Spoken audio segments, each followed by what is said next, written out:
YouTube থেকে এক বিশেষ পদ্ধতি রপ্ত করে মরিচ চাষ করে তাক লাগিয়ে দিয়েছেন রুহুল আমিন নামের এক কৃষক। অল্প সময়েই লাভের মুখ দেখতে শুরু করেছেন শেরপুরের এই কৃষক। আমি প্রথম অ্যাগ্রোওয়ানের ভিডিও দেখছি। এই ভিডিও দেখে আমি অনেকদিন দেখছি, দেখার পর থেকে আমার মনে হয়েছে যে আমি নতুনভাবে কিছু একটা করি। এই জন্য আমি অ্যাগ্রোওয়ানের সাথে যোগাযোগ করে আমি ওনাদের সাথে ফোনে কথা বলে আমি মরিচের চাষাবাদের জন্য আমাকে পরামর্শ দেয়। ওনাদের কাছ থেকে চারা এবং বীজ সম্পূর্ণ নেওয়ার পর থেকে মোটামুটি ওনারা যেভাবে বলছে ওইভাবে আমি করার জন্য চেষ্টা করছি। প্রথমবারই মোটামুটি আর কি কিছুটা সফলতা পাইছি। বিশেষ এই পদ্ধতিতে কাঁচা মরিচ চাষের ভিডিও দেখে নিজের 20 শতাংশ জমিতে মরিচ চাষ করেন শেরপুরের শ্রীবর্দী উপজেলার কাকিলাকুড়া ইউনিয়নের দিগদারি গ্রামের দেলোয়ার হোসেনের ছেলে রুহুল আমিন। মাত্র 40,000 টাকা খরচ করে প্রথমবারেই আয় প্রায় 2 লাখ টাকা। কয়েকদিন পরে আরও 1 লাখ টাকার কাঁচামরিচ উঠবে বলে জানিয়েছেন এই কৃষক। এই 20 শতক জমির উপর আমার খরচ গেছে টোটাল প্রায় 40,000 টাকা প্লাস। এখন পর্যন্ত এখান থেকে আমি টোটাল বিক্রি করছি প্রায় 1,80,000 টাকার মতো বিক্রি করছি। আরও আশা করি যে সামনে আরও ইনশাল্লাহ কিছু বিক্রি করার আশা আছে, যে আরও খেতে যে পরিমাণ ফলন আছে আমার আরও লাখখানি টাকার মতো বিক্রি করতে পারবো।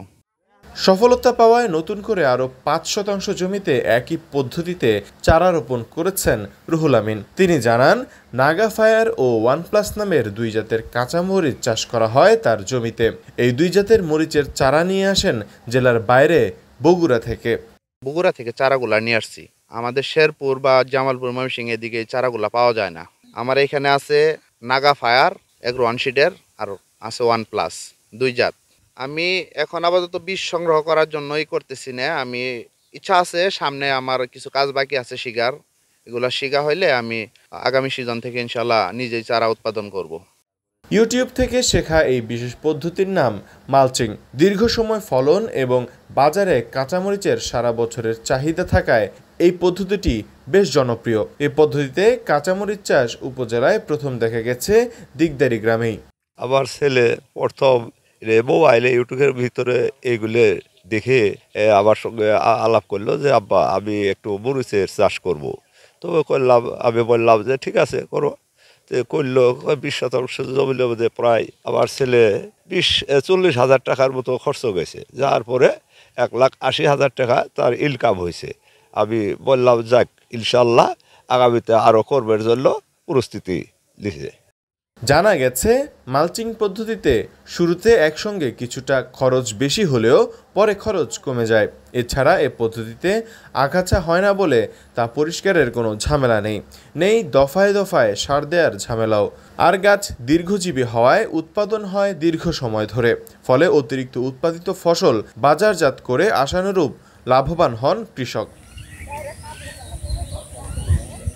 এ পদ্ধতিতে জমি তৈরির জন্য মাঝখানে 2 পাশ থেকে কেটে 1.5 ফুট চওড়া করে ও 8 থেকে 12 ইঞ্চি পরিমাণ উঁচু করে মাটির সঙ্গে সার মিশিয়ে বেড তৈরি করা হয়। তৈরি বেডগুলো মালচিং পেপার দিয়ে ঢেকে দেওয়া হয়। প্লাস্টিকের মালচিং পেপারের কালো রঙের দিকটা থাকে নিচের দিকে আর রূপালী রঙের দিকটা থাকে ওপরের দিকে, অর্থাৎ সূর্যের দিকে। এই পদ্ধতিতে সূর্যের আলো ও তাপ নিয়ন্ত্রণে রেখে মাটিকে রাখে ফসলের উপযোগী। পরে মালচিং পেপারের 2 পাশে নির্দিষ্ট দূরত্বে গোল গোল করে কেটে নেওয়া হয়।